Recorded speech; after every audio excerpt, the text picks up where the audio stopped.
Hello and welcome to Monday's Total Soccer Show. I am Daryl Grove and I'm joined by a man who's just heard the news. It's Taylor Rockwell. Hello. Hello. What do you know? What do I know is that Jurgen Klinsmann is no longer the coach or technical director of U.S. soccer. So we were... Of U.S. men's soccer, I should say. We were in here watching... what were we watching? Man United, Arsenal. We were watching a bit of Dortmund, Bayern. I think we had paused Dortmund Bayern to see the news because all of a sudden our Twitter had 400 notifications. Yep. So we were in studio when we got this news, which is different to how things usually go. Yeah, indeed. Usually U.S. soccer is kind enough to wait until after we finished recording, and then they release the roster or the news or some bit of like crazy news that we didn't have to do an emergency pod about either that night or the next morning. In this situation, maybe because we were a little bit behind schedule, we were able to be kind of out in front. So this is both an emergency pod and the regular pod. Yeah. It's a combo. It's nice, yeah. It's nice to not have to do two different things. Emergemundi pod? Nice. Well done. Klinsmann is fired special. You shouldn't feel good about that. No, I don't. Where did we first see this news then? I think you said a New York Times article? It was tweeted at us, and it was a New York Times article that broke it, but there were no quotes, there was no U.S. Soccer confirms, and so I was a little bit hesitant until the next thing I saw was U.S. Soccer official Twitter saying that they have parted ways. And parted ways is a very friendly term for them to use, but he has essentially been fired. Yeah. Before we dig down deep into this, was there any reason specifically they gave? I'm assuming it's because we lost 4-0 to Costa Rica and we're bottom of the hex. They wouldn't use those exact words, no. right? Because, and it might even be just from like a legalistic standpoint, you can't say like it was because of this specific result, because then maybe there's an option in a contract that says can't be fired over an individual game, whatever. Yeah. So it was more about how the players haven't progressed and how this is the time period where they have a gap where a new manager could come in and kind of make some changes, get things right before the next World Cup qualifiers in March. Yep. They said he had done a good job and that he had done these historic things, but at this point it makes sense. Yeah. Yeah. Mm-hmm. Yeah. It's our best ever finish in a Copa America Centenario. Yes, that's what they added. It was basically the form and growth of the team up to this point left us convinced that we need to go in a different direction. Form and growth. Yes. All right. Okay, let's start with this. Sure. Are we surprised? Yes, I am. Yes. I really had, like, Albert texted me yesterday, former co-host Albert texted me yesterday to say, are they going to fire Klinsmann? And I said, no, I don't think they are at this point. So what? Okay, today's Monday. The Costa Rica game was Tuesday. Yeah. I would say, even though we've been sort of on, is the phrase tenterhooks, kind of waiting for this to happen, this is actually quite quick. When you realize the next important game isn't until March, and it's less than a week after the result, I think that's pretty quick. Well, I think the bigger thing is that he was gone. So when people thought there was going to be a meeting Friday, he was actually in Germany at a state dinner. The New York Times made that clear in their interview with him, where he got kind of burned by Obama a little bit. So then it makes sense that they had to wait for him to get back into the country, to the extent that I forget who it was who was reporting that the reason why the teleconference that's going to be held tomorrow with Sunil Gulati isn't today is because Gulati had to fly to L.A. to meet Klinsmann. So it's even like they're really kind of rushed this decision. He made Sunil come to him. Yeah, I think so. Seems that way. But the answer why I'm surprised is because between that Costa Rica game and this news, it seemed like things had normalized a little bit. Really? And there was Klinsmann out there doing these Facebook Live videos. There was a New York Times article about him. New York Times is heavily involved in this. Sam Borden, 2 stories from Sam Borden. But it just, the way he was talking, like I know he was making some strong statements that maybe he wouldn't have made if he weren't like kind of wondering what his fate was going to be. Yeah. But it just felt to me like he was sort of like, no, we're going to proceed on. I got some quotes for you from that story. One of the things he says is, there's a lot of talk from people who don't understand soccer or the team. And basically it was disrespectful for the media to be talking about Klinsmann losing his job, because I think it was Leander Schalakens made a list of like all the news outlets that had called for Klinsmann to be fired or wrote some sort of story saying it's time for him to go. And it was most of them. I think CBS Sports was the only big place that hadn't said that basically said Klinsmann should stay. Right. So I think this is the first time there'd been real pressure on Jurgen Klinsmann. And then this story with quotes like a lot of talk from people who don't understand soccer. Yeah. Part of me now, obviously, this is wisdom with hindsight, right? Yeah. I think this was his last-ditch attempt to put some pressure on US soccer of like, no, I know what I'm doing. You guys don't overreact. Don't do anything silly. Don't fire me. The other big quote is that he says he's always made it clear to Sunil that if you want to move into the top 15 in the world, you need to have consistency in what you're doing. And if you react emotionally, you will become a roller coaster. Yeah, so I mean, you can definitely take it that way. And do you have more you want to say about that? No, just that's what I think. This was like his last-ditch attempt to hold on to his job, as opposed to him being super confident that all was fine. Because he must have known somewhere, behind that grin, he must have known this was coming. I don't know. I really don't. Because, number one, I could also see that as him reminding everybody, including Sunil Gulati, like, we have this great working relationship, and I can call him by his first name, and he's the one who appointed me and loves me, so no, we're fine. But I would also say that I guess I have this idea that he does these Facebook Live videos from time to time. Yeah. He's wearing a U.S. Soccer polo in the most recent one. And to me, that spoke to... Which appeared backwards in the It thing, did. right? But it spoke to...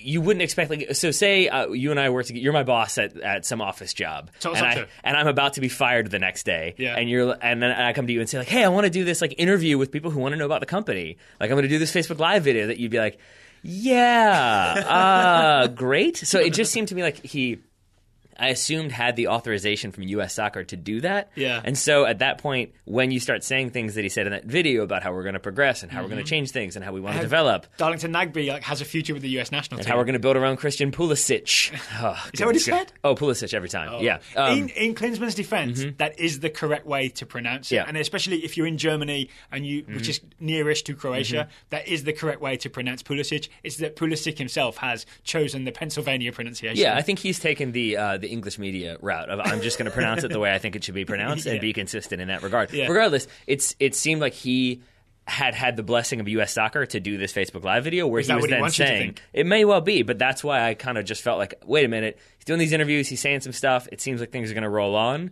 and with that in mind, I said, if we don't fire him in 2 to 3 weeks, I think he stays the course. We were getting towards there, right? I kind of thought if it goes through Thanksgiving, then maybe that's long enough that we're just gonna keep going. And if they didn't want to fire him, it would have been easy to do that because it's Thanksgiving. You've got MLS playoffs, you've got Premier League returning, and players returning to their club teams, and it's just there's so many distractions out there that you could have skirted it a little bit and ducked a little bit of the press coverage, and then things might have gone right back to normal up until March. Okay, here's the other big question then. Do we agree with this decision? Yeah, I think I think we made it clear on the last couple shows that we're kind of the Mexico result and the Costa Rica disaster is what it was. Pretty much is grounds for he needs to go. We need a fresh start. And I'll take it to this extreme. When you get a haircut, you make the appointment to get the haircut. Your haircut's Tuesday afternoon. Tuesday around noon, you look at yourself in the mirror and you're like, I don't know. Like, this haircut looks good. Maybe I don't need this. I often end up with long hair for this reason. Right. So I was kind of like, I'm not sure. I've also never been to a World Cup. I do not have that feeling about Jurgen Klinsmann. Like, I really don't. And it's not that I'm, like, reveling in his being fired. It had gotten so bad. You don't have the long hair might suit me for you. No, there was no point where it's like, oh, but it could have been better. It just feels like it had gotten so bad so quickly. I did not see any positive signs coming out of these last two World Cup qualifiers and the friendlies. So it just seemed like it was the time to do it. Here's the big thing that convinced me is the lack of tactical preparation for Mexico and Costa Rica, and the fact that we got beat in both games had me thinking that, one, it was going to be tough to get through the hex. We very well might have made it in third place in the playoff spot, but even knowing what I think it's been confirmed in the last year or two that Klinsmann definitely doesn't have a handle on how to prepare a team for a big game. Right. That just gave me no faith in going to the 2018 World Cup. Yeah. Even if we got there, I would not have been excited about the US because I didn't think this would be a team that could go deep in the tournament. Since neither one of us is surprised or neither one of us is like sad about this decision, I do want to ask you, do you see, because I love a conspiracy, do you see anything in the timing of this announcement? Because as we said, like, they had to rush it forward. Sunil Gulati had to fly to California to make it happen. There has been some speculation on Twitter that maybe they were going to fire him later on, but that now with the CBS, the 60 Minutes interview with the U.S. women's national team, where there were some very blunt comments about what they should be paid and why, and then you have the NASL Pro Rel report coming out. This is some speculation that it was like, we need to get this decision out quickly and kind of kill that media attention. I don't feel that's got anything to do with it at all. I think it's more that I can tell by your face that you don't really believe that either, right? You're just raising it up there because you've heard it mentioned, like needs addressing. I would say not. I would say not the pro rel thing. Right. I would say maybe it's the women's soccer thing. Yeah. For those who don't know, Deloitte today released a report on how possible and what the impact would be of promotion relegation in the US soccer club system. The report funded and commissioned by the Miami FC owner, who's an NASL. There it is. Yeah. So I would say maybe not that one. but maybe, just like tiny little bit, maybe the women's team. Yeah. Because they're, I would say, and I might get, So, but you're saying that this is like some positive, like firing Klinsmann is like changes the news and is a thing that people clearly wanted, and therefore that takes the spotlight off of the 60 Minutes interview. Because if you look at it from, if they hadn't fired Klinsmann, then it's the women's national team looking as good as they've looked, being a very strong team, and the men's team looking as bad as they've ever looked, and yet the women's team still not being paid nearly as much as they should be, selling out, getting people to attend their games, and then you have the U.S. men's team struggling with Jurgen Klinsmann still in charge, and it's like both teams aren't looking very good, guys. You're not really running either team very well. Maybe some other changes need to happen, and so you get rid of Klinsmann, then you bring things back up for the men's team, and now maybe then it buys you a little bit of leeway, at least from like a media coverage standpoint. This is going to be an unpopular opinion. To clarify, I just want to clarify this. That was not me saying that firing Klinsmann means you don't need to pay women the same amount. I'm just saying it changes the story. Exactly. Right? Yeah. I would say that Sunil Gulati is better at his job than people give him credit for. I don't think he's reactionary enough and sort of petty enough to make the decision just for that reason. I agree. But I want to ask you another question while we're on the subject of Sunil Gulati. So I've also seen some people say the person who made Jurgen Klinsmann the technical director and the head coach of the U.S. national team is Sunil Gulati. Yeah. And if he's given him all this power and it didn't work, why is Sunil Gulati in a job? I mean, he's in a job because he was elected to be president of U.S. soccer, and that term runs until 2018. Right. And I think that's why I think more than anything... No one fires him. No, I think more than anything, this decision might have been one about self-preservation for Sunil Gulati. Right. That, there's this awareness that, fine, you wait till March and things are still bad, then you've lost another 6 months, and now it's still fresh in people's memory that you waited this long to hold on to this coach. And, then those elections come around, maybe he doesn't run unopposed. Maybe somebody comes in and sort of like, he's been slow, he's out of touch. Maybe he doesn't run at all because of all the criticism. So I think to be out in front of this as much as he could be allows him to have a little more leeway. But I'm willing to just accept it almost as what it says in the statement, which is that, things, the form of the team, the growth of the team, not looking good. Right. We need to change the coach to make sure we get to the World Cup and make some positive steps forward. So I don't want to credit this to any sort of Gulati self-preservation type thing. I think it's the head of US Soccer making the correct decision at maybe a little too late, but at basically the correct time. It was time for Klinsmann to go, so he made the correct decision. I want to credit him with that and not say that it's anything selfish or petty. Well, let's talk about that then, because I'm curious, and I think this is a question that you wanted to bring up, but the timing seems right. It's like, when did we want him to be removed from his coaching duties? Like, what was the moment? Because I think it was far more recent for me than it was for a lot of people, covering him, a lot of fans. And so I'm wondering what it was for you, and maybe we can have that chat now. I think for me it was after the Argentina game in the Copa America, because that's when it became clear to me that he was incapable of sort of thinking through how to set the US up to go up against a superior opponent, which is what the US is going to be facing for the next at least 20, 30 years. You're going to eventually face a superior opponent, and you're going to have to get past that opponent to go deep into a tournament, right? And what we saw against Argentina, we put hours and hours of work into watching Argentina, thinking about the US, thinking about what we can't do, which is sort of go chasing waterfalls and have Argentina carve us apart. And that is exactly what the US did. Yeah, and if you recall, the first one comes from a corner kick, the first goal in that game. Yep. And it's U.S. players just not marked and all over the place, and Yedlin standing up top by himself. Yep. And even there was sort of we like, were trying that stupid Yedlin fast break on the corner thing, which again, in Klinsmann's tenure, has never worked. No, but it's also like, now we're revisiting this, but it like points to that was his corner kick plan was, mark him up, but Yedlin, you stand up top because you're fast. And again, it's like, what? That was your whole planning for Argentina, who are very good from a technical standpoint. Right, and not just to focus on that game, I think, to me, it all crystallised when I realised that Klinsmann's method of raising the US to the next level was all about sort of attitude and intensity and like go chase them and be nasty and all that sort of stuff. And you saw Jermaine Jones throw a punch. You saw Bobby Wood getting way too feisty during this tournament. You saw it not work against Colombia. You saw it work against a Costa Rica team that made a huge tactical error of their own, right, which was to come and press us without a defensive midfielder. So it worked against them. It worked against Paraguay. It worked against Ecuador. So all of a sudden you're thinking, oh, maybe Klinsmann's right. Maybe the US just needs to like step up intensity, and suddenly we'll just out-muscle, outrun people, and we'll be like a team on steroids, even though there's no actual steroids. You know what I'm saying? It's like artificial steroids.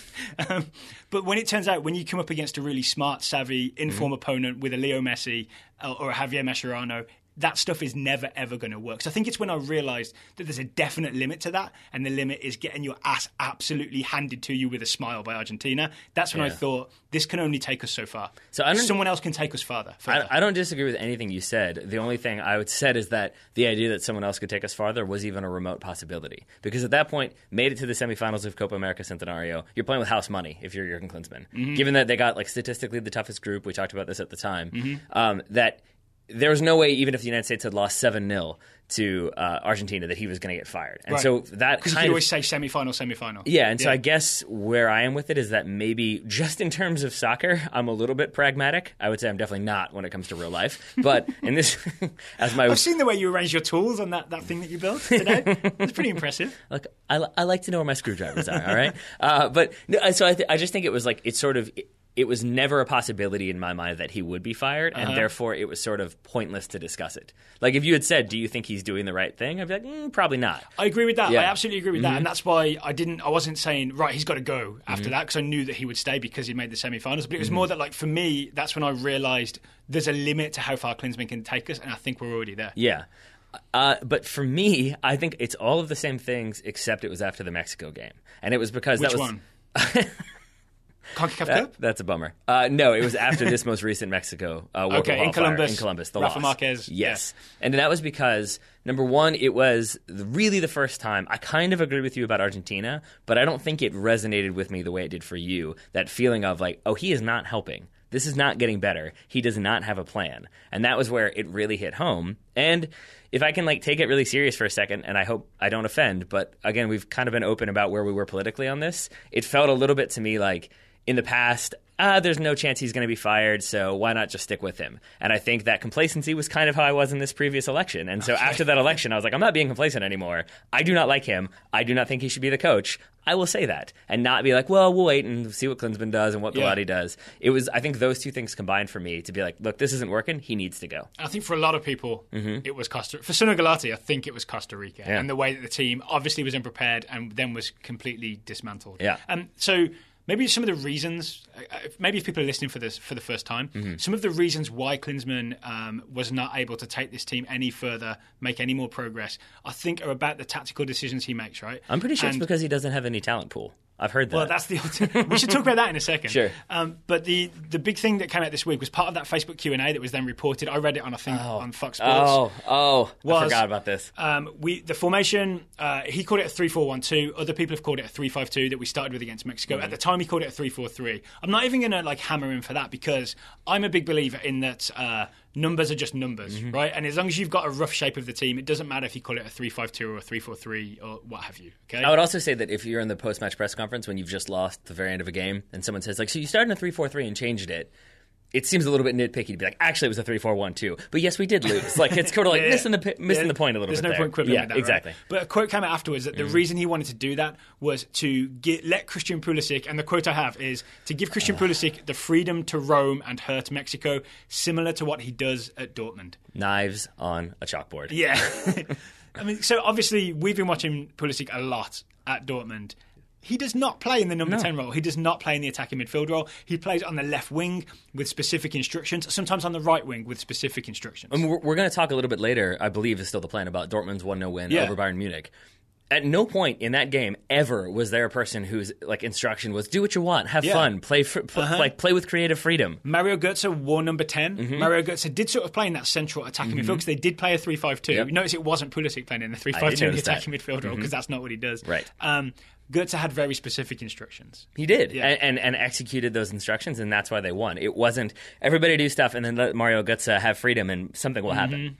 And if anything, that's, to me, the worst or the least smartest way of supporting the US team is to just think, and maybe this gets us into the quality of the players, is to just think we need a soccer messiah. And he will save us. He's the guy that's going to take us to the semi-finals of a World Cup. I think Klinsmann almost just bought into that. It was like suddenly, this 18-year-old kid's really good.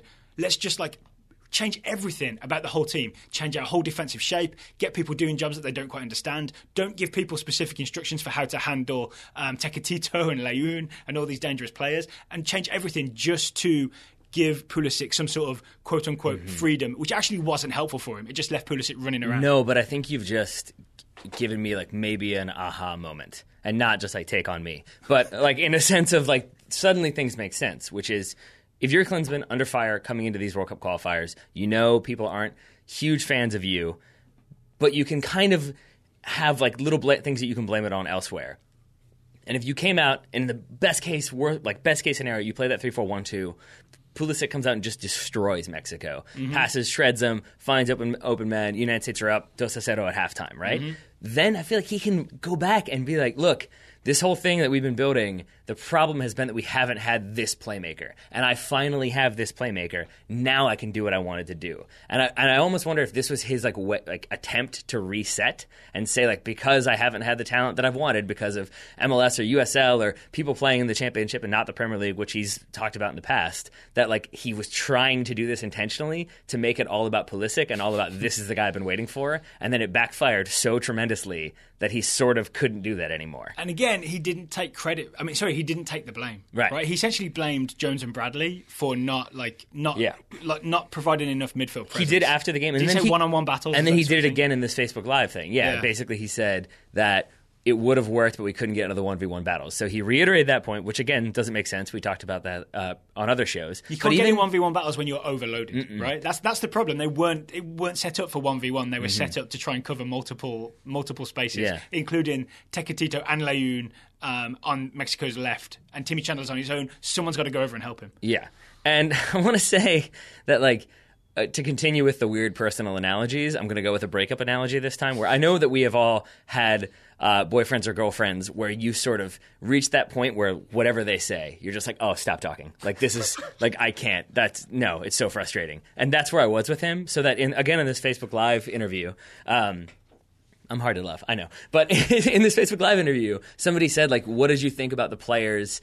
Like, it wasn't giving up. It wasn't that bad. But it was sort of after they went down 2-0, did you feel like the players quit, essentially was the question. Right. And his response was like, no, they definitely didn't quit. They have such tremendous heart. I mean, obviously their heads went down and like they didn't really have that spark anymore or something like that. And even then, it just made me go crazy. And it made me like, shut up, I can't stand you right now. Because it wasn't, I was wrong, I got it wrong, I should have done things. It again was sort of, well, the players didn't really execute, and that was the problem. How many times has he thrown players under the bus? And to flip it the other way, how many times has he elevated a US player's performance? You look at the way John Brooks played against Costa Rica. That's not a guy who was given a lot of confidence, right? No. Look at the way that Darlington Nagbe was sort of brought in, looked at, completely jettisoned. Even, I would say, I know he's not popular, but Chris Wondolowski, the way that he's in and out of the US team is not good for his US national team confidence. One of the most recent things he did was come off the bench against Cuba and really save Klinsmann's blushes in that away game to Cuba. Next big game that comes up, not even on the roster. Was he injured this time out? I don't think he was he? He mentioned. I think Klinsmann said it was like various injuries or something. Like it wasn't a specific thing. Right. I would say the only ones that come to mind are players like Graham Zusi and Kyle Beckerman, who maybe either like were before him were established, were in the kind of the pipeline. But I think maybe his favoring of them made them an almost automatic inclusion in the roster, and so then it was, if you're a player who's been on the fringe and then all of a sudden you just know like he likes me, I'm in there, it kind of gives you that freedom to play the way you want to play because you know you have the backing. So I think for certain players, maybe just because he liked them and continued to call them, it worked. But I think maybe Bedoya is an example, right? Yeah, but then I think you can also have very much the downside of that, which is if you're on a team and you know there are favorites who are just going to continue to be there because he likes you, then you sort of are like, great, so I'm not one that you like. I don't fit in. Awesome. Right. And then it still has kind of a potentially poisonous atmosphere or effect on the atmosphere. So, okay, I think we've got to kind of look forward. Not look forward, but maybe put Klinsmann in context. Sure. Right? So we've had is it 4.5, 5 years? I know he took over in 2011. August 2011. 5 years, yeah. 5 years. How do we look back at this? How do we think of Klinsmann's legacy now that he's been and gone? I don't think fondly, to be honest. Really? No. Not even with like the positives, like say the getting out of the group of death in 2014, finishing in the semi-finals, 2016 Copa America Centenario?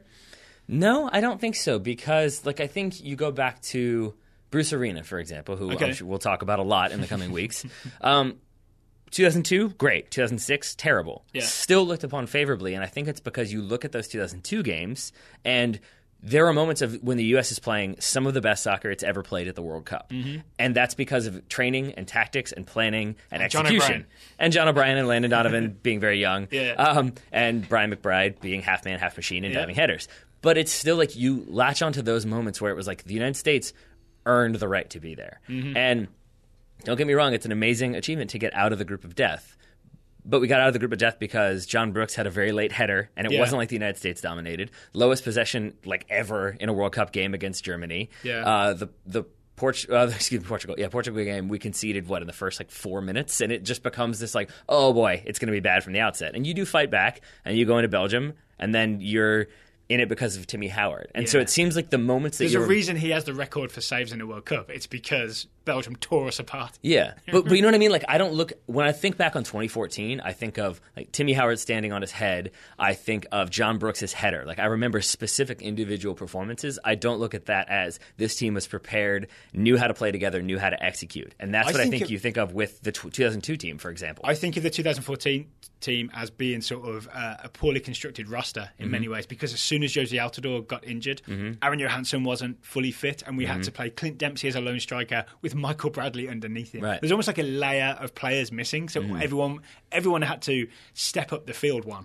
You know what I'm saying? And I will say this, though, and this is probably a little bit hypocritical having just said what I said. If he had resigned or said, okay, that's it for me after the 2014 World Cup, I think he's remembered favorably, because some of the latter-day sins are forgiven, and you sort of, aren't there anymore, so they're obviously forgiven. And so you maybe have less of an emphasis on wait a minute, this guy does not know how to manage a team, does not know how to plan for tactics. And if you don't know that stuff, then you look at that 2014 World Cup as maybe Klinsmann figured it out and emotionally led them and knew what he was doing, and then he left us on a high note, a la George Costanza, to go to Tottenham or wherever, which, Spurs fans must be just so pleased with life. But because he doesn't leave then and sticks around, and kind of you start to see more and more and get more familiar, and you see the problems and the cracks in the foundation, that colors things, and I think will continue to do so. Yeah, you made the analogy earlier to a boyfriend or girlfriend you've been with for too long. I feel like we knew all of Klinsmann's weak points, and they're kind of magnified when you lose games, and they grate on you. One of the things that grated on me was the condescension. So when Klinsmann comes in 2011, the things he's saying about, even the stuff he said in 2010 about we need to turn the pyramid upside down, and in 2011 he's saying I need to challenge the players to play the best place they can, and they need to do better, and I'm not going to let anyone take their position for granted. It felt revolutionary, right? It felt like this is a guy who's going to push everybody that little bit harder. 5 years later, it sounds condescending. It sounds like him saying, well, I know better, you guys just need to trust me, I know what I'm doing. Even the thing to Sunil Gulati about saying you need to be consistent if you want to get in the top 15. He said we're in a state of transition. Yeah. We're still trying to figure out how to play. It's what? That's what I'm saying. The things that were upsetting the status quo in the early days just sound like a man talking down to everybody by 2015. I'll give you the best example. 2011, he was talking about he wants players to feel the pressure. Like players need to go out, and if they've lost a game, MLS players, I think he was talking about, when they go out in public, they should feel the pressure and be ready for people to be looking at them and talking about them. Fast forward 5 years, Klinsmann's saying a lot of people don't understand soccer. They don't know what they're talking about. It's really disrespectful for them to put pressure on my job because I just lost the first 2 games in a hex, which the US doesn't do. Yeah. Right? It's hypocritical, and it's condescending to everybody. Yeah. So I think his legacy will be sort of thanks. Yeah. In terms of since I've really been covering the U.S. national team, the biggest manager they've ever had. Yep. I think the only name that biggest name, you mean? Yeah. From an international standpoint, the only one that maybe kind of sort of barely comes close is Bora Milutinovic. And that's, 22 years ago at this point? So, and even then it's not from the national spotlight on the same level. So I think you have to remember that it's this kind of big name that the United States was finally able to get. But honestly, I think the bigger legacy potentially is that you fired him. Yep. And that it kind of shows that U.S. And I know some people doesn't need a European savior. I wouldn't even go that far. I would just say that the United States isn't a team where the coach is bigger than the country. That it's not look, here's this guy who we spent a lot of money on, and he's famous, and everybody knows him, so we got to give him time. It sort of shows that it doesn't matter who you are. After 5 years, we'll fire you if things aren't going well. Yeah. So I double down on that by saying that it's actually, in a weird way, he was brought in as this high-profile European coach to take us into the future after Bob Bradley, who felt, I was a big Bob Bradley fan and still am. He felt like kind of just safe, like US soccer trusts him, everyone knows him kind of guy, right? Yeah. And we thought we needed this star to take us forward. I see this firing as US soccer reasserting itself by being like, actually, no, we don't need you telling us what to do and how to play and all that kind of stuff. We've kind of got this soccer stuff figured out now. We don't need you talking down to us. Yeah, that all makes sense to me. And I do want to say, though, that like I was talking about like Bruce Arena 2002 versus 2006. Yeah. And that wasn't my attempt to say, like, and therefore Bruce Arena will be a good replacement, or we should just remember the good stuff and not the bad stuff, because there was bad stuff when Arena was in charge. But the best thing I can do is use an analogy or a reference, as I am wont to do. And again, I've asked you this before, but I can't ever remember. How familiar are you with Band of Brothers? Reasonably. Okay, so there's the episode. I've seen it through once and never rewatched it. Okay, so there's the episode. There's 2 episodes in a row, I think, when it's like the Battle of the Bulge, when they're freezing and they're in the woods, they're being shelled. I remember that. And the second episode of that kind of stretch is they're about to. They have launched this attack on this town called Foy, and it's led at the time by this guy named Lieutenant Dyke, who panics and he like shuts down and doesn't know what to do. And the attack halts and they're being killed. And Ronald Spears comes running in and takes command. And like, Who's Ronald Spears? Is that Damian Lewis? No, Ronald Spears is like another guy who comes in from E Company. I think. Okay. No, Dog Company. He comes in and essentially like he kind of brings everyone together, the platoon leaders, while they're under fire, and is like, no, we're not doing that. No, that's stupid. No, you go there. And like it's very direct, and it just kind of cuts out all the unnecessary nonsense, and they end up winning. And I feel like that's what Arena is capable of doing, because this team I feel like they just need basic preparation. Yes. And that will be like light years ahead of where they are now. I 100% agree with that. And I feel like he can do that. He can cut out this like, no, we're not doing 3 in the back. No, we're not doing this. No, this is stupid. No, here's what we're doing. And everyone is kind of like, all right, we know what we're doing. Great. We have a game plan. Even if we do 3 in the back, which is one of the things Arena did against Mexico, I believe, in the 2002 World Cup, we played a back 3. But a back 3 with Bruce Arena would be a back 3 that's like well prepared and has very specific instructions about how that whole system works. Not just a few days practice. Oh, it looked good in practice against each other with our best 11 playing against our second best 11. That for some reason the best 11 looked really good. Yeah. No, yeah, right? Yeah, so I mean, you're right. I don't just mean like, no, we're not doing back 3 anymore, but it's just more this like back 3 with who doing what and why is he there? No, we're not doing any of this. But I 100% agree with you that just having someone come in and giving people specific instructions and not being Jurgen Klinsmann, because I really feel like it seemed like they lost confidence in him because he wasn't giving them instructions, that will just lift people up. Like both from a game plan standpoint, it's an improvement, and just a morale standpoint, it's an improvement. Yeah, fair? Okay, that's all fair. That said, I do feel kind of bad because I feel like I, in particular, have gotten a little bit ranty at this point. And maybe we should remember, Guy's been in the job for, 5.5 years, thereabouts. Yeah. Do you think, are there things that you're going to remember fondly? Have there been positives? Are there things you're going to miss, maybe? I mean, is there anything that you think we should point out as being a sign of positivity under Jurgen? I really wrote down what will we miss, and I'm struggling. I really am struggling to come with that. I think it's just right now it's a bad moment, right? It's really hard to think of things you'll miss when you've been focused for the last month or so on the negatives. And I'm sure there will be many think pieces that come out about the positives that he's implemented and brought in.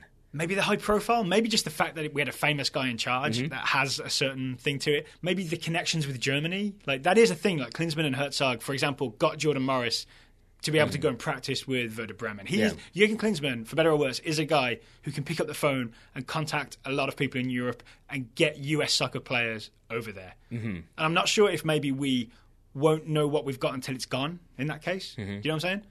Like he got Julian Green in. He persuaded Gideon Zelalem to play for the US. There's maybe a few dual nationals who made the decision because of the Klinsmann charm offensive. And I think the counter argument to that would be like, but Jermaine Jones was in under Bob Bradley, and for John O'Brien was in the Ajax Academy, and just kind of no one knew it, and then it was identified. I agree. But I would say I bring those up just to say that so there are definitely examples of both things prior to Klinsmann. But I agree with you that I think that is what I will remember, rightly or wrongly. Not saying he was the first one to ever do it, but that dual nationals coming in, there seemed to be a widespread embracing of let's bring in dual nationals, let's bring in people who are potentially eligible, see what they're about, and let's make sure we're getting people going abroad. Let's make sure if you're a 17-year-old in that academy, I'm going to reward you with a call-up. I'm going to make sure you're playing for the U20s. It did seem like there was that sort of intentional emphasis on diversifying and deepening the talent pool. Yes, and related to that, in his role as technical director, which is a thing that's sort of kind of misunderstood. But one of the things that I know that he was sort of responsible for, or at least involved in, was making it so that we have extra age groups to fill in the gaps. So there is now like a U17, 18, 19, 20 men's national team, right? So there are little improvements like that I believe Klinsmann has made. And I think he did, whether he had that idea or not, and the player development initiative we talked about recently with the youth team formations and the build outline and all that sort of stuff. I'm not saying that was definitely Klinsmann's idea and he wrote that up and sent it out to everybody, but I think he did make US soccer take a look at itself and think, okay, what can we do differently? Yeah, right. I agree with that. Yeah, absolutely. We changed the to birth year age groups, right, instead of school year. Yeah, there are things that have changed, and again, it might be just Klinsmann's influence of, okay, everybody take a look at themselves. What can we do better? So, with all that in mind, the king is dead. What comes next? Well, we can't say long live the king until someone is appointed. Like you said, there's the Tuesday press conference. We don't know if we'll be invited, but we will obviously get the news afterwards if we're not. It's expected that Bruce Arena is the coach. Sources say he's already in talks. So we should talk about that maybe if and when it's announced. But I want to talk about the next guy. What's his next game? While you do that, I am checking Twitter just to make sure that Bruce Arena has not been hired according to Twitter as of yet. So I looked at the schedule. Next scheduled game is the next Hex game. Right. At home to Honduras on, I believe, March 24th. Yeah, March 24th home to Honduras. March 28th away to Panama. Those are kind of must-win games at this point because we're bottom of the Hex. There's got to be a January camp because there always is, and that means there'll be a late January, maybe an early February game. Yep. So the first coach's first two games will probably be late January, early February, and we look forward to the game against Canada B. Yep, exactly. That's about what I was going to say. Probably going to happen, right? Yeah, maybe I think Iceland, so. maybe Norway. Somebody who's out of season. Yeah, that's man, Norway. Norway seems tempting. Yep, I'm going to go Norway and Canada. But it's going to be a soft start in many ways. But what's interesting is that would normally be a 9,000 people in attendance kind of game. It'll probably be a lot bigger this time. I'm guessing StubHub Arena, isn't that often where it is because it's a bit warmer? It's because it's easy to train there as well because there's a facility nearby. It's going to be that, and it's probably StubHub's going to be full this time because everyone wants to see the new coach, especially if it's Arena. Yep. And that's my baseless prediction is going to be that I think you're going to see U.S. men's attendance figures jump, if not skyrocket, with this firing and whoever comes next. Okay. Can we semi-assume it's Arena? Yeah. What will be the major changes just personnel-wise? Does Arena, for example, drop Jermaine Jones forever? I don't think so because I don't think that's how you start. I don't think you immediately drop people. Yep. We had a lot of questions about, does that mean Landon Donovan gets a call back? Probably not. Probably not, I would say. I've watched him play a few times towards the end of the season. Not looking bad, but not looking stellar. Clearly doing Galaxy a favour, right? That's what he's doing. He's doing Bruce Arena and the LA Galaxy a favour by being on the roster this year. We don't even know if he's going to sign up for another year yet. No. So if it is him, if it is Donovan back, I don't think Donovan gets a call-up, at least not right away. Assistant we shall see. Coach? Temporary assistant that'd coach? Be interesting. That could be a thing. That'd be very interesting. Yeah. He's got that Chipotle experience. But he does. I wouldn't be surprised to see sort of like a general amnesty. Like maybe you do see Benny Feilhaber called back in. I bet you see I bet you see Darlington Nagbe called back in. That would be a those big players sort of that symbol. maybe Dax McCarty as well, because again, it's Bruce Arena who has spent a decent amount of time in Major League Soccer. So maybe he sort of rewards that experience and rewards the players who he thinks have performed well. And there may just be, again, this is thinking it's Arena. Maybe we'll talk about this in depth later, but there may be LA Galaxy players like Leggett, Robbie Rogers who haven't got a look recently, who could maybe find themselves back in the team. Yeah. So I would say maybe a greater emphasis on Major League Soccer players. I mean, that's kind of always the case when it comes to that January camp, but I think maybe even more so this time around. Okay, so obviously there'll be much more on this. I know Taylor's got a couple of interviews lined up with people who will have very interesting things to say about the firing of Klinsmann and the future of the US men's national team. Obviously, we're always on Twitter. If you want to tweet your thoughts at us, we are at Total Soccer Show. We welcome emails to contact@totalsoccershow.com and questions. We will read them all, but it's been a crazy month or so for our inbox, right? Yeah. It's bursting. Yeah. Can I be mean for a second and say that if you're going to send us an email, please make sure you've listened carefully to what we've said? Because we've had a few of those lately that are just like, so you guys are saying Jurgen Klinsmann's the best coach ever? It's like, what? No? I was like, no. In the segment when Darryl said I'm playing devil's advocate and saying, what if Jurgen Klinsmann doesn't get fired? Yeah, be sure we've said something before you send us a 5-paragraph email disagreeing with it. Yeah. I mean, don't worry. I mean, I know we talk fast, and I know I'm one to have emotional knee-jerk reactions, but, just for For sake of the inbox, please. That's all I'm saying. I'll put my hand under the table, and there's been no knee-jerk reaction. Okay, that's good. You clearly haven't, because I've been moving my knees the whole time. It's my my anxious, high-energy tick. It's a long table. Yep. It's a long table. All right, before we move on to talk about the weekend's action, we should let you know that today's show is sponsored by Roughneck Scarves. Yes, sir. The official scarf supplier for US Soccer and Major League Soccer and the USL and NCAA. If you want to show your support for the revitalised, Klinsmann-less US national team, you can go to roughneckscarves.com and buy a US scarf. I don't know if they have a Jurgen Klinsmann scarf, but if they do, get ready for it to be available at a discount. I think they have just the regular US soccer crest. And you can wave it to represent the future of US soccer. And maybe in the future of soccer, you can wave a Total Soccer Show scarf. Yes. So it's still not in store. We're finalising the details. We signed off on a design that we love today. We synced the prototype. We did. Basically, we sent Roughneck ideas. They sent us better ideas. Some options. Yeah, better ideas. And we said, yes, we love that one. And we've got something we're really excited about. Yep. It's going to be the Hello and Welcome Total Soccer Show scarf. It will be in the Roughneck store soon. You can get 20% off any order at roughneckscarves.com using the code Total Soccer Show, all one word, all uppercase. There we are. Daryl really wanted one of the sides to say "We love Jurgen." I really didn't think that was a good idea. I feel like I was right in the end. I said he's going to be the coach for 20 years. He knows better. He knows better. Yeah, obviously. Don't question it. So thank you again to Roughneck Scarves. The link and the discount code will both be in the show notes. Sounds good to me. I know, because I'll be writing those show notes. All right, so before the Klinsmann news came in, we had a big plan. We did. To talk about some really big games this weekend, specifically about the goals in the Man United-Arsenal game, the Dortmund-Munich game, and the Madrid derby. I still want to do that. Let's do it then. Okay, so early Saturday morning, 7:30 a.m. Eastern, 4:30 a.m. Pacific. Chronological. Manchester United tied 1-1 with Arsenal. I can't say I've watched the entire 90 minutes beginning to end. I've kind of flicked through and got a really good feel for it. I was impressed with Man United. Yeah. I was impressed with this Paul Pogba in a midfield three. I feel like that's the way to go with Paul Pogba. Yes, I think so. I think it's you were the first one to point out, at least to me, the shades of what was good at Juventus, where you got the deep lying playmaker in Michael Carrick. Yep. You've got the kind of up and down, box to box, energetic midfielder. Yep. That was Arturo Vidal. Now it's under Herrera. And then you've got in the Paul Pogba role, Paul Pogba. So Carrick is the new Pirlo. Yep. Yeah, exactly. And I really think Carrick is key to revitalise Man United, not just because he's a quality player. He's one of those guys that to me should have been like playing for England really regularly, built a team around him kind of deal. Yep. But yeah, he does make that happen with now in that midfield three. Pogba on the left. Man United look great doing it. Yeah, not great enough to win, but pretty good. Better than they have in the past for sure. And there was better possession. I think you could definitely see that in United's go-ahead goal, the first goal, where it was basically like it was Paul Pogba receives a throw-in after Antonio Valencia waits to throw the ball for about 45 minutes. It's a long time, right? But then it's like Paul Pogba uses his strength, settles in traffic, plays in a great ball to Ander Herrera. It's really good movement off the ball from United players. It's a great ball in from Ander Herrera. Finds Juan Mata finishes well. So the big thing to me in this is, one, Herrera's run. He essentially underlaps, I guess, Pogba down the right, and then Pogba's able to play the ball towards the end line for him. When Herrera cuts that ball back, he cuts out, I want to say, 4 Arsenal players. You are correct. We tried to look at this with the, remember we talked about the impact and stacking stats? Yeah, stacking passes. Sure.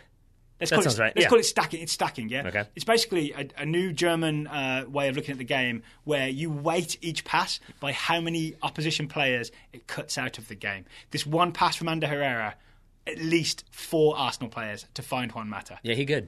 He good, that Ander. The greatest cutback of all time? No. But I will say that it was, again, signs of life for Manchester United that you saw relatively quick, like passing and moving, one-touch passing, moving it from one side to the other, dropping it back, but then pushing it right back forward. So it does seem like maybe the Van Gaal philosophy has faded a little bit. The Mourinho philosophy has come up. That said, this felt like the way this game went felt a little bit like the way United-Arsenal games used to go, which was maybe United don't play very well, but somehow managed to frustrate Arsenal and snatch a point. So you saying they flipped? In this situation, it was flipped around because United go up 1-0. We should talk about before United score, there is the penalty shout from Nacho Monreal on Antonio Valencia. Yeah. We watched this a bunch of times, and our ruling was... I think it's not enough for a penalty kick. I agree. Yeah, I think Nacho Monreal tries to reach across him.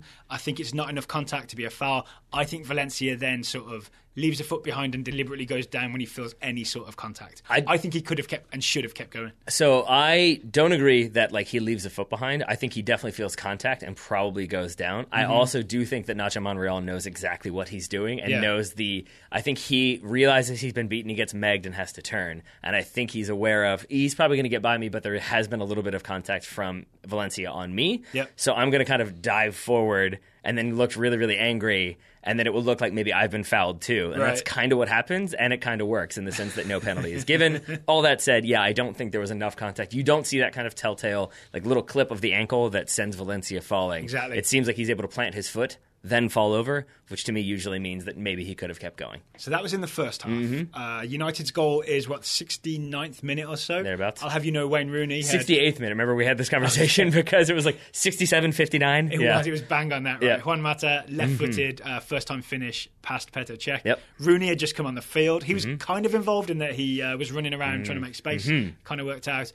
Arsene Wenger, to his credit, made all the right changes to rescue this game. Yes. He brings on Olivier Giroud, keeps Alexis Sanchez on, right? So it'd been Sanchez up top, now it's Giroud up top, Sanchez on the left. He brings on Alex Oxlade-Chamberlain for Jenkinson at right back and essentially tells him, go get involved in the attack. And that's exactly what Oxlade-Chamberlain does. But he puts a move on Marcus Rashford on the left. Rashford left behind. Oxlade-Chamberlain crosses. Phil Jones is trying desperately to keep track of Olivier Giroud. I think Koscielny gets involved. Jones gets a little bit confused, ends up on the floor. Giroud smashes a header. Pass. I was going to say Van der Sar. Past David De Gea. Yeah. I mean, if you watch the build-up, Jones is tracking Olivier Giroud, not just kind of like keeping an eye on him, but really like touching him routinely to make sure he's literally within touching distance. Make sure he's real. Make sure he knows where he is. And then really it's the cleverness from Olivier Giroud to drop off right as that ball's coming in. So then Jones sees that drop, has to make the decision, do I try to get to him or do I try to mark the space?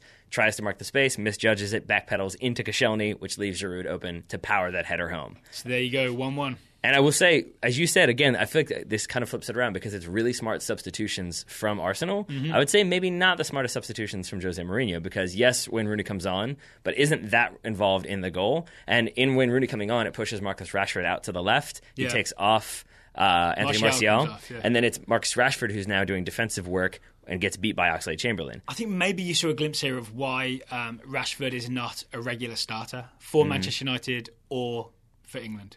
I think it's because there's still deficiencies in his game with things like this, where someone can absolutely burn past him in the last minute where it's really important. You know what I mean? A more mature, cynical player would have maybe fouled Oxlade-Chamberlain, or maybe just not bought on the little dummy that Oxlade-Chamberlain sells him. Maybe, and that's a fair point. It definitely is. But I would add, though, that we've both played.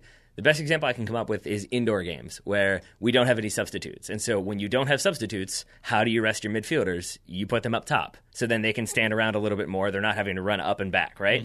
And it seems like if you're going to make a change, you leave your center forward in and you take out that left-sided midfielder. So now that you have somebody coming in like Ashley Young, who was on the bench, and then he can maybe do that defensive work because that's what he's been doing. But to substitute out the left winger and put in a striker and put the guy who is the striker at your left winger and now ask him to do the defensive work, that's Rashford. And it feels like all for the sake of accommodating Wayne Rooney doesn't make as much sense to me. I'm not willing to put this on Wayne Rooney.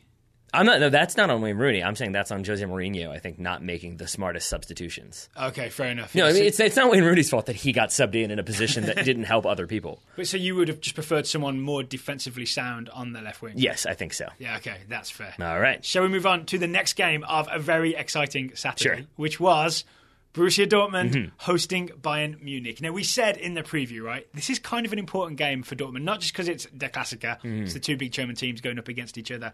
Dortmund were in, 4th or 5th? Were, I think, 6 points behind. Yeah. Really neat. If they'd lost this game to Bayern, they were suddenly out of the title, not out of the title race because it's only November, but they'd have to claw their way back. Yeah.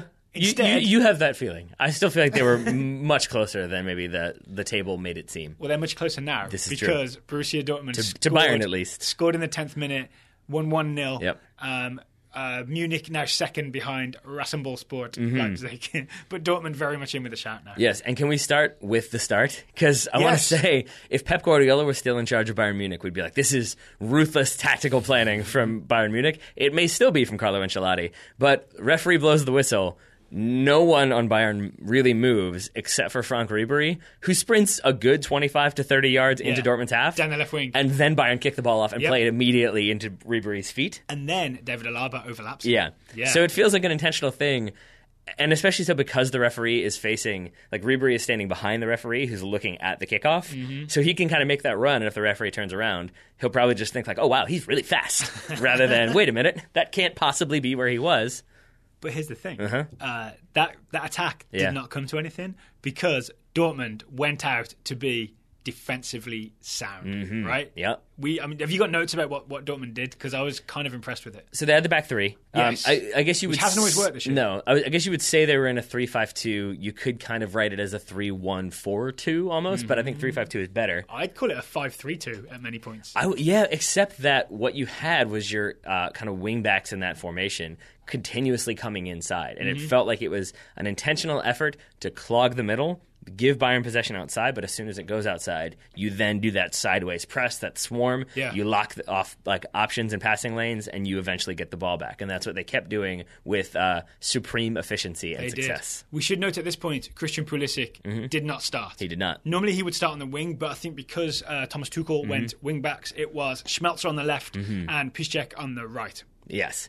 So no Pulisic. I think he got like 2 minutes towards the end. But this was a game for defensive wide players. He was involved. He was involved, and they didn't concede when he was on the field, so it counts. And I would say, so that was Dortmund's defensive plan. What I also saw, and the goal is a good example of this, is when they would win the ball back, which was relatively often, they would alternate between being very slow on the ball and being very fast on the ball, which means you'd have a one-touch pass and then a one-touch pass, and then you'd have a player put his foot on the ball and take 5 and 6 touches. And you thought it was to draw Bayern out, right? Because if you look when, like in the maybe minute and a half before the goal actually happens when Aubameyang scores, Dortmund regain possession at midfield, and Bayern kind of collapse into a very strong defensive shape. And Dortmund possess slowly, so that then Robert Lewandowski has to come out a little bit. They pass around him. Then it gets to the point where then Thiago and Bartra sells him a dummy. Right? Yeah, he does. And then because of that dummy, now Xabi Alonso and Thiago have to come out a little bit, and you slowly start drawing Bayern out, and at the same time you move it from side to side. They do that a couple times, so you start to stretch Bayern as well, to the point when Thiago moves from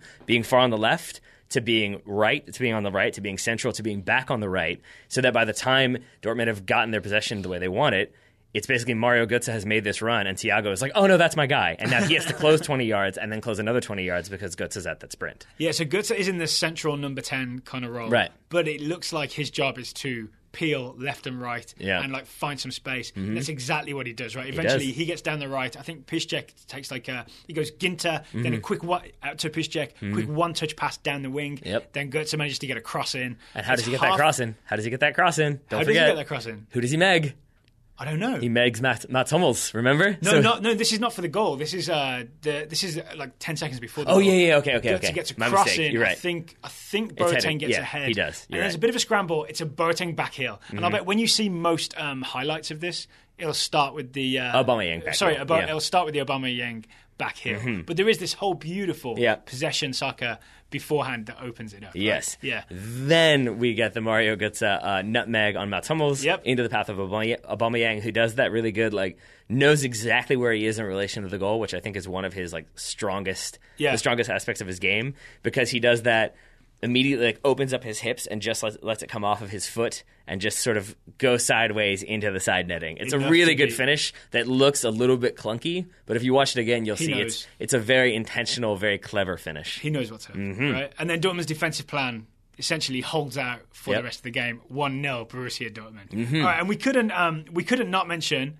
the Real Madrid game. Well, we should definitely mention it because in the two games that we've just discussed, 3 goals, all from different people. In the Madrid Atletico game, 3 goals, all from one individual. Yep. So this was at the Calderón, right? It was. Atletico hosting Real Madrid, the last ever Madrid derby at the Calderón. Not the way they wanted this to go. Unless there's some cup game or Champions League game. Atletico may get another chance, right? They would hope so. But Real went there, matched Atletico's shape more or less, right? Played 4-4-2 again. It was like Isco underneath Ronaldo. Bale did a job on the wing. Vasquez on the other wing. Won 3-0. Real Madrid 3-0 away. Hat-trick from Cristiano Ronaldo. And nightmares for Savic. Nightmares for Savic. Yeah, so Savic was Godin's central defensive partner. So the first goal, he fouls Ronaldo. Then he fouls Isco, I believe. He fouls Isco after some good work by Modric, dribbling through the midfield. Then Ronaldo's free kick. You know what? Let's just make a rule here. Everything we say about Madrid, just go ahead and assume that before that we said, and some good work by Modric, because that's pretty much how everything happens. Yeah. Ronaldo's free kick, we think, hits Savic in the butt. Yep. And goes in, right? It's either Savic in the butt or Varane in the head, maybe, but I think it's Savic in the butt because he jumps and turns. Never jump and turn on the wall. It's not a good idea. Right. The second Madrid goal in the second half is a massive, is it a header from Varane? Yes. Gigantic header from Varane. Power header is what I have in my notes. Then Ronaldo is essentially one-on-one with Savic. Savic makes...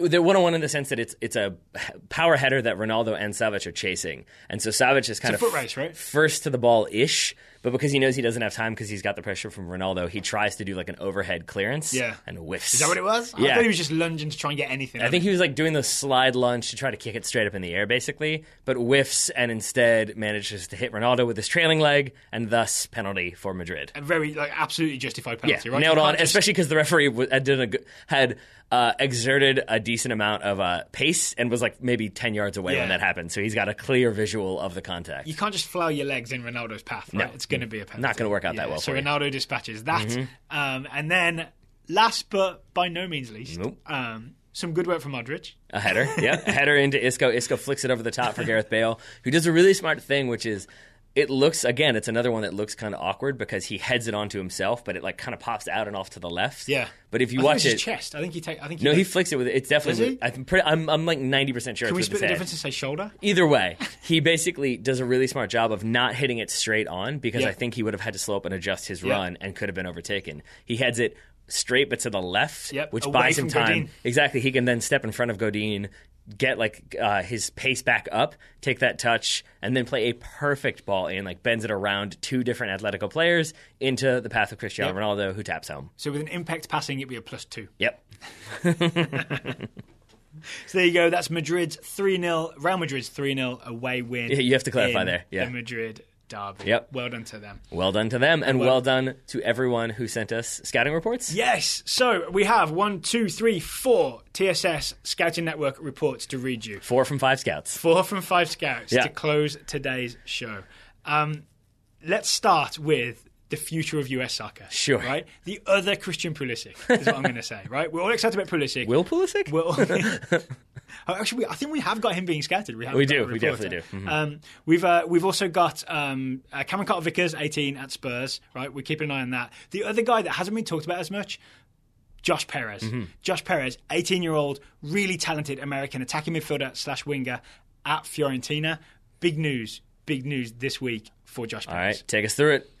So the scouting report came from Andrew Baird and Tim Perez. Mm-hmm. Josh Perez is so important. We have 2 scouts on him. All right. And we should add Tim, no relation. Tim, no relation. Yeah.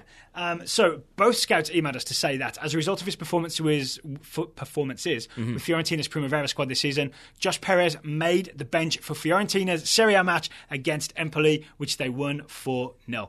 It was the first time Perez has ever made the matchday squad for La Viola, and reports indicate that club coach Paulo Sousa has been so impressed by the youngster and thinks the American could make his league debut very, very soon. Thank you to Andrew Baird and to Tim Perez for letting us know about Josh Perez. I am excited. Up next, we have a report from Stephen Kovac scouting Harry Winks, the 20-year-old midfielder for Tottenham in the England U21s. Mm-hmm. What a day, says Stephen. Harry finally got his first start in the Premier League, and what a start it was. Following a slow first half, in the 51st minute, young Harry tapped in a rebound for his first Premier League goal. Not sure, says Stephen, who was more excited between the two of us. I jumped off my couch, and he sprinted to the sideline to celebrate with his coach and teammates after scoring the equalizer. Tottenham went on to win 2-1, courtesy of the other Harry Kane. It's probably Harry Winks. Actually, I'm not sure if it was 2-1, but I know they won, and I know Harry Kane. No, it was 3-2. There we go. And Harry Kane did score, so there you go. Mm-hmm. Next scouting report comes from Mazakine Wagner. We haven't heard from Mazakine for a while. We have not. Mazakine is scouting Mayowa Ali, who I believe is in the Faroe Isles. We shall see. Okay, Mazakine says, maybe the most detailed report ever. It was. But it was well done. Thank you, Mazakine. In brief, Ali's Faroese side lost out on the top spot in the league while Ali was suspended for punching an opponent. Mm-hmm. The good news, back of the head on camera. Not great. Uh-oh. Yeah. He seems like such a nice guy, Mayo. The good news, however, is that Danish second division, which is actually the country's third-tier club, Thisted FC, is interested in signing the defender for 105,000 Danish kroners, or about 14,000 euros. There you go. Talks are underway, and things seem positive. Yeah, from what Mazikeen reports, I guess Mayo Ali used to play for Thisted, was a fan favorite. Now they want him back because they're trying to do a sustained push to get into the Danish second division, and then maybe one day the Premier League or whatever it may be, in the Extra Liga or whatever it is in Denmark. Top flight of Denmark. There it is. Yeah. That's probably the better way to put it. All right. Final report is about another promising young American. It's Mallory Pugh. It's from Juan Carlos Salas. Juan Carlos says, Pugh scored the equaliser in the US's 1-1 draw with Ghana in the U20 Women's World Cup, which was enough for the team to finish first in the group ahead of France, but it took 5 tiebreakers to get things decided. According to US Soccer, the USA finished tied with France on points, goal difference, both on +2, and goals scored, both 4, while the teams drew their match 1-1, so no head-to-head. So it all came down to fair play, number of yellow and red cards received. The US didn't receive a single card in group play, and France received only 1 in the 48th minute of their final group stage game. So the US wins the group for the 5th tiebreaker because they didn't get any yellow cards. There you go. All right. So through to the knockout round, as is France. New Zealand were 3rd in the group, Ghana 4th. All right. And just to go back to what's kind of the headline there, Pew-wise, Pew scored the equaliser to make it 1-1 with Ghana. Yeah. And from what I understand, it was doing Pew things. I'll just leave it at that. Yeah. Leaving other defenders in her wake. Correct. Yes. And I believe the Spanish commentator, according to Juan Carlos's report, has dubbed her Lady Liberty, I think is Lady what he calls her. Yes. That's up there with Tobinia. Yes. Great nicknames. Okay, plenty to be excited about with the US women's under-20 team. I think, so I haven't been able to watch this because they've been like 1 a.m, most of these games. I'm going to try and tune in for the knockout it's in New rounds. Guinea, which doesn't help with the TV schedule over here. Maybe it's just a happy time to be a fan of U.S. soccer overall. Things are looking slightly up. Things are looking optimistic. Thank you to everybody who sent us a scouting report. Thank you to everybody who has subscribed to TSS and is supporting the show. If you would like to join them, the website to go to is totalsoccershow.com/subscribe. But that's not the only way you can support TSS right now, is it, Taylor? No, it's not, Mr. Grove, because they can also support the show by expanding their wardrobe. The listeners can. So, yes, obviously we've had Total Soccer Show T-shirts for a while. We have not been great at the fulfillment aspect of T-shirts. The devil you say. Because it's hard work. It is. We're crazy busy. It's really hard work to get things shipped out. So we thought we'd partner. I know what you mean, but I feel a little bit like the Bill Burr thing about like bending over at the knees to put DVDs into DVD players. Like it's not that hard, but when you see everything else that we have going on, it's a thing that is difficult to like kind of keep track of all the time, which is why we've decided to let other people who are far better at it than us take care of that. And we've also partnered to sort of get some new designs for TSS T-shirts. So we have partnered with Who Are Your Designs, who I'm sure most people will know as purveyors of great soccer T-shirts. So now if you go to whoareyourdesigns.com, you will find the Total Soccer Show logo T-shirt, and you'll also find a shirt I really like. It's our 4-2-3-1 T-shirt. It's got the formation on there. It's got the TSS logo underneath, and it looks great. It's pretty. It is pretty. So you go to whoareyourdesigns.com. Again, that will be in the show notes. Or you can go to totalsoccershow.com/shop. You can order either of those T-shirts, men's or women's or children's, any size. And the professionals at Who Are Your Designs will ship them to you, not the dummies at TSS Towers. It took me a minute to be like, the dummy. Oh, but yeah. Oh, yeah, you're welcome to put up a case for the defence if you like. No, I'm good. So we've got these set up just in time for Christmas. There we go. They make good Christmas presents. Just in time for Christmas from an American perspective, which is before Thanksgiving. Right.